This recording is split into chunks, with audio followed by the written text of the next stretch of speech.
अस्सलाम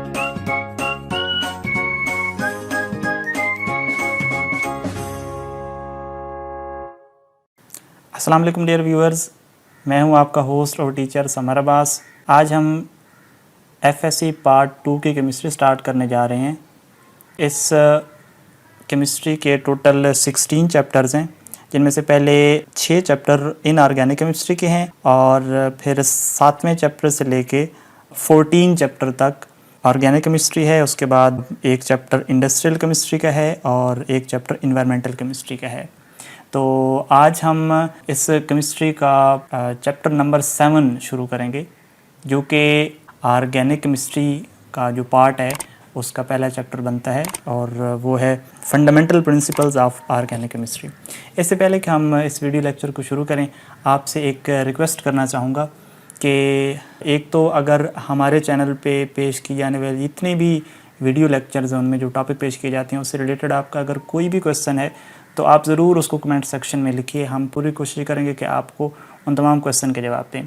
दूसरा, आपसे एक रिक्वेस्ट है कि आप हमारे चैनल को प्रमोट करने के लिए हमारी सपोर्ट करें। इसके लिए हमारे तमाम वीडियो लेक्चर को आप देखें, उनको लाइक करें, वीडियोस को शेयर करें और कमेंट भी करें और हमारे चैनल को सब्सक्राइब भी करें।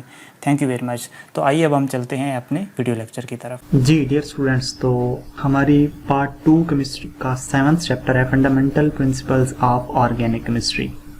इस चैप्टर में हम सबसे पहले ऑर्गेनिक केमिस्ट्री और ऑर्गेनिक कंपाउंड्स का इंट्रोडक्शन पढ़ेंगे। उसके बाद ऑर्गेनिक कंपाउंड्स के कुछ इंपॉर्टेंट फीचर्स पढ़ेंगे। इसके बाद ऑर्गेनिक कंपाउंड्स की इंपॉर्टेंस क्या है, ऑर्गेनिक कंपाउंड के सोर्सेज क्या हैं, कहाँ से हासिल होते हैं ये ऑर्गेनिक कंपाउंड्स। उसके बाद क्रैकिंग ऑफ पेट्रोलियम क्या होती है, इसकी क्या सिग्निफिकेंस है, रिफॉर्मिंग क्या चीज़ है। उसके बाद हम पढ़ेंगे ऑर्गेनिक कंपाउंड्स की क्लासिफिकेशन और एक और इम्पोर्टेंट टॉपिक इसमें पढ़ेंगे हम फंक्शनल ग्रुप्स के बारे में।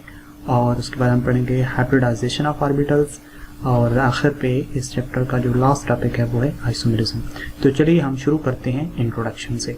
सबसे पहले हम ये पढ़ते हैं कि ऑर्गेनिक केमिस्ट्री है क्या।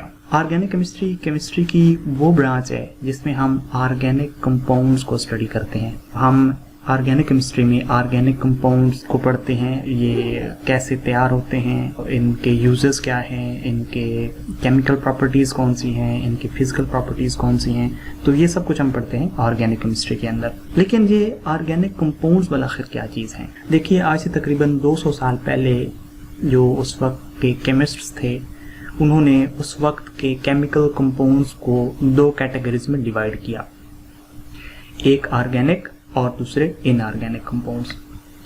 वो कंपाउंड्स जो सिर्फ लिविंग थिंग्स में पाए जाते हैं उनको उन्होंने ऑर्गेनिक कंपाउंड्स का नाम दिया और वो कंपाउंड्स जो नॉन लिविंग थिंग्स से हासिल होते हैं उनको इनऑर्गेनिक कंपाउंड्स का नाम दिया। अब जब ये कैटेगरीज बन गई तो उस वक्त के जो केमिस्ट थे उन्होंने कुछ कोशिशें की कि इन कंपाउंड्स को जो लिविंग थिंग्स में पाए जाते हैं उनको लैब में तैयार करने की कोशिश की, लेकिन अनफॉर्चुनेटली वो इस कोशिश में नाकाम रहे।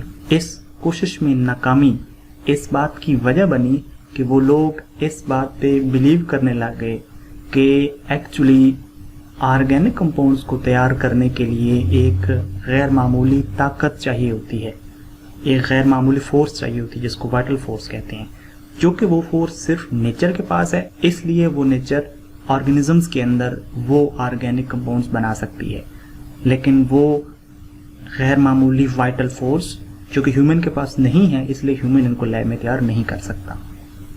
इस नज़रिए को, इस थ्योरी को हम वाइटल फोर्स थ्योरी कहते हैं। लेकिन ये थ्योरी कुछ अरसे बाद उस वक्त दम तोड़ गई जब एक केमिस्ट फ्रेडरिक वोलर ने एक ऑर्गेनिक कंपाउंड यूरिया तैयार किया इनऑर्गेनिक कंपाउंड से। वाइटल फोर्स थ्योरी का ये बिलीव था कि ऑर्गेनिक कंपाउंड्स को लैब में तैयार नहीं किया जा सकता, लेकिन वोलर ने एक ऑर्गेनिक कंपाउंड जिसका नाम यूरिया था उसको लैब में प्रिपेयर किया एक इनऑर्गेनिक कंपाउंड अमोनियम सियानेट से। लिहाजा वो थ्योरी उस वक्त गलत साबित हो गई।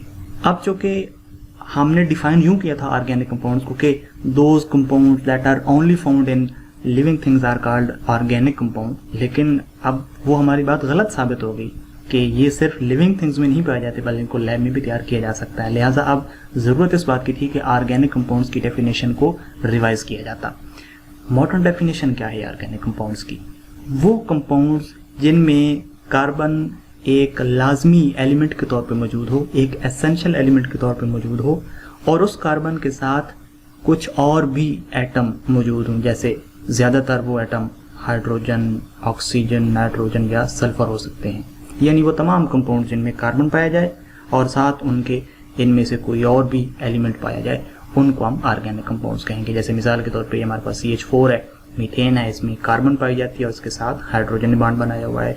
इसी तरीके से हमारे पास एक अल्कोहल है, इसके साथ इसमें कार्बन है और उसके साथ हाइड्रोजन और ऑक्सीजन भी मौजूद है। इसी तरह हमारे पास एक एसिड है, इसमें कार्बन है, हाइड्रोजन है और उसके साथ ऑक्सीजन भी मौजूद है। या मिसाल के तौर पे ये बेंजीन है या हमारे पास अल्काइल हाइड है। ये सब ऑर्गेनिक कंपाउंड्स हैं क्योंकि इन सब के अंदर कार्बन पाया जाता है और साथ दीगर एटम्स भी मौजूद हैं। तो हम कह सकते हैं कि those compounds which have carbon as essential element and that carbon bonded with another atom and most commonly that atom is hydrogen, oxygen, nitrogen और sulfur। अलबत्ता इस definitions में कुछ exceptions भी हैं। अगरचा यही common definition है, general definition है organic compound की, लेकिन इसमें कुछ exceptions भी हैं। जैसे मिसाल के तौर पे जो जितने भी कार्बोनेट्स हैं, इसके बावजूद कि उनके अंदर कार्बन होती है, वो ऑर्गेनिक शुमार नहीं होते। जैसे आप देख सकते हैं कैल्शियम कार्बोनेट, इसमें कार्बन है और कार्बन के साथ ऑक्सीजन भी मौजूद है, इसके बावजूद ये ऑर्गेनिक कंसीडर नहीं होता। जितने भी बाइकार्बोनेट्स हैं ये भी इनऑर्गेनिक कंसीडर होते हैं, इसके बावजूद कि इसमें ऑक्सीजन भी है और कार्बन भी है।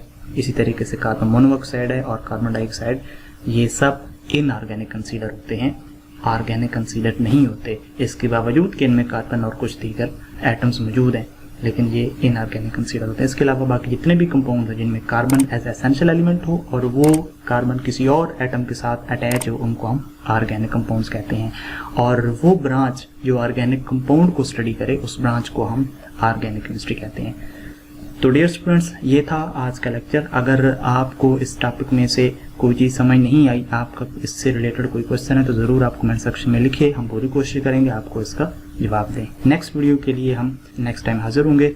तब तक के लिए बाय बाय।